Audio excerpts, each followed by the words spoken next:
Dear students, इस video में हम लोग डिस्कस करेंगे living with disability and chronic pain. तो डिसेबिलिटी क्या है? डिसेबिलिटी इज रिस्ट्रिक्शन और inability to perform daily activities that is considered normal for human being. And what is chronic pain? Chronic pain is itself is not a disease, but it's a symptom of any illness or disease, and we call the pain chronic when it persists for more than 12 weeks. So इसमें हम discuss करेंगे उन लोगों को जो कि chronic pain और disability के साथ अपनी लाइफ को स्पेंड कर रहे होते हैं। So living with disability or chronic illness is a long-term process that includes responding to initial symptoms, injuries, or diagnosis, making sense of one situation, and continually reconceptualizing one future. यानी कि वो लोग जो chronic illness या disability को face कर रहे होते हैं, जो उनके इनिशियल सिम्टम्स होते हैं या उनको जो डायग्नोस होता है या उस डायग्नोसिस को जो उन्होंने कोप करना होता है, वो उसके साथ कैसे अपनी लाइफ स्पेंड करते हैं। इसमें मैं आपको छोटी सी एग्जांपल दूंगी। एक राइटर थी नफीसा। उन्होंने अपने बारे में एक्सप्लेन किया। शी इज़ अपनी 30s में थी। शी इज़ एक्टिव, बहुत सोशली एक्टिव थी, फिजिकली एक्टिव थी। कुछ दिनों से उसको प्रॉब्लम फील होना शुरू हुआ कि उसको क्लम्जीनेस स्टार्ट हो गई, यानी वो प्रॉपर कोई काम नहीं कर सकती थी, क्लम्जीनेस हाथ में आती थी। तो उसने जाके अपना चेकअप करवाया। पहले तो उसने इस चीज़ को सीरियस नहीं लिया। उसने कहा शायद आई एम फटीग, मैं बहुत ज़्यादा थकी हुई हूँ, जिसकी वजह से मुझे ये सिम्टम्स आना स्टार्ट हो रहे हैं। लेकिन जब वो थोड़ा सा प्रॉब्लम बढ़ा तो उसने जाके अपना चेकअप कराया। चेकअप में डॉक्टर ने उसके ब्रेन ट्यूमर के लिए उसको डायग्नोज किया। ब्रेन ट्यूमर उसकी डायग्नोसिस में उसका नेगेटिव आया कि उसको कोई ब्रेन ट्यूमर नहीं है। इसी प्रोसेस में 1 साल लग गया। ऑल ऑफ सडन उसके जो सिम्टम्स थे वो वर्स होना स्टार्ट हो गया। वो दोबारा गई, उसका दोबारा से टेस्ट हुए और दोबारा टेस्ट के अंदर पता चला कि शी इज़ सफरिंग फ्रॉम एक क्रॉनिक जनरेटिव डिसऑर्डर है, मल्टीपल स्क्लेरोसिस। वो उससे सफ़र कर रही है। अब वो जो डिज़ीज़ है वो इस टाइप की डिज़ीज़ है, क्रॉनिक प्रॉब्लम है। पहले आपकी लॉस ऑफ विजन है, लॉस ऑफ हेयरिंग है आपका, फिर आपके अपने ब्लैडर के ऊपर कंट्रोल ख़त्म हो जाता है, आपके बॉडी मूवमेंट्स पे आपका कंट्रोल ख़त्म हो जाता है। मीन जितना वर्स आप कर सकते हैं उतना वर्स उस डिसीज़ के अंदर उसको फेस करना था।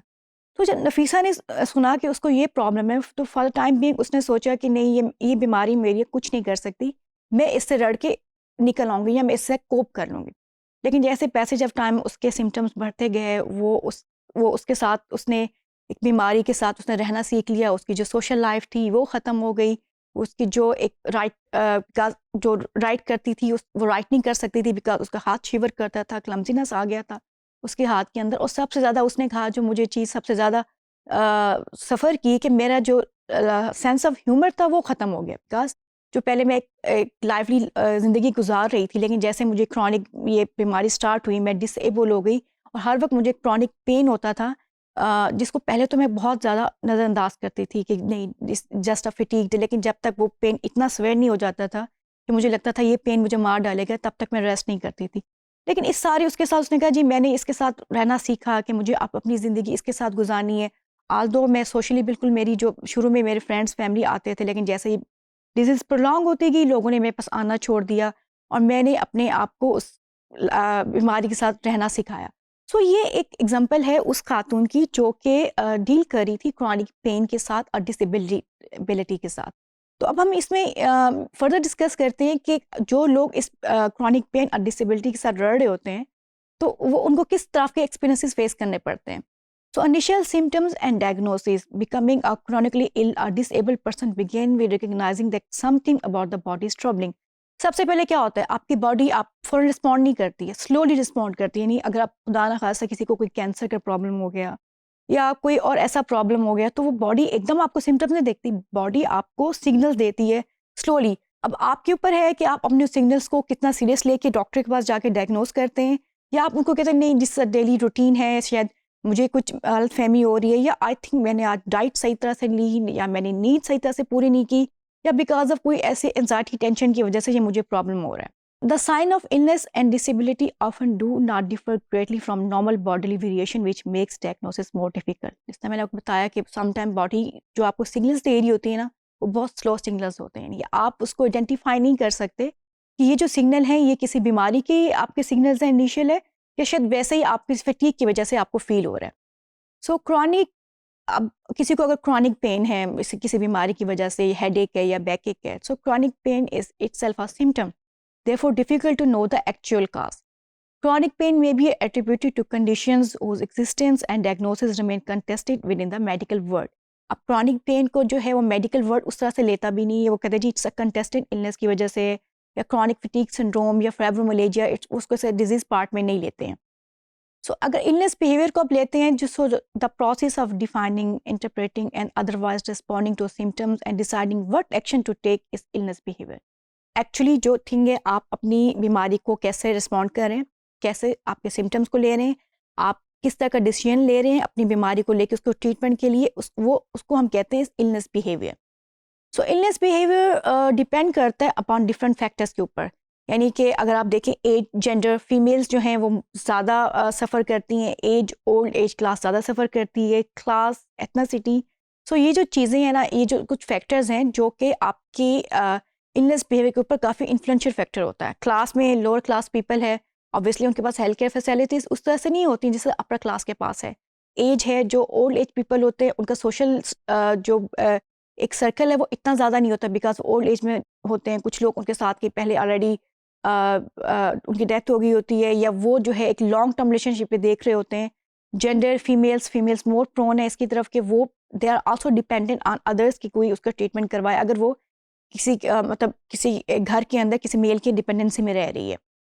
अच्छा, अगर इसके अलावा कुछ और फैक्टर्स भी हैं जो कि आपके इलनेस बिहेवियर को प्रिडिक्ट करते हैं।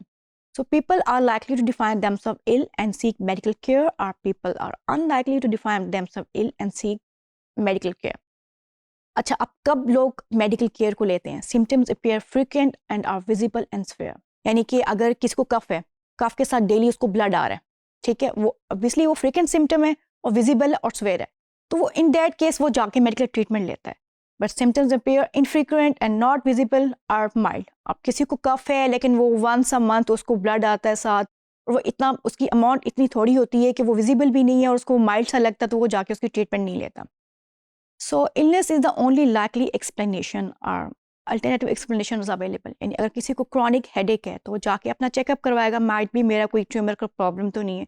लेकिन अगर किसी को लग रहा है कि मैं एंजाइटी में हूँ या डिप्रेशन में हूँ जिसकी वजह से मुझे हेडेक हो रहा है, मैं मीन ही और she have some other explanation for the illness, तो वो शायद उसके लिए मेडिकल ट्रीटमेंट को नहीं सीख करता। Ready access to health care, यानी अगर समवन इज़ इल और उसको कुछ टेस्ट प्रिस्क्राइब हुए हैं लेकिन उसके पास अगर हेल्थ इंश्योरेंस है और उसको आउट ऑफ द पॉकेट जाके स्पेंड नहीं करना पड़ रहा या उसके पास रिसोर्सेज अवेलेबल है, तो वो जाके हेल्थ केयर फैसिलिटी अवेल करेगा। उनका इलनेस बिहेवियर उनकी असेस टू हेल्थ केयर पे डिपेंड कर रहा होगा। So high trust in doctors and social network encourage seeking medical care, and low trust in doctors and social network discourage seeking medical care.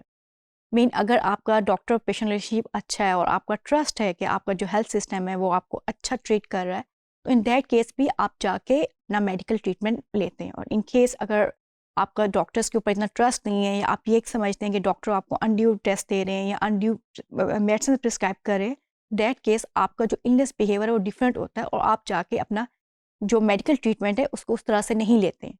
So these are कुछ factors हैं जो कि depend कर रहे होते हैं आपकी इलनेस बिहेवियर के ऊपर। उसमें आपका एज है, आपका रेस है, आपकी क्लास है, आपकी एथनिसिटी है, और आपकी सिवियरिटी ऑफ द प्रॉब्लम है, आपकी फ्रिक्वेंसी ऑफ द प्रॉब्लम है, आपका access to health care services है, और आपका डॉक्टर पेशेंट रिलेशनशिप।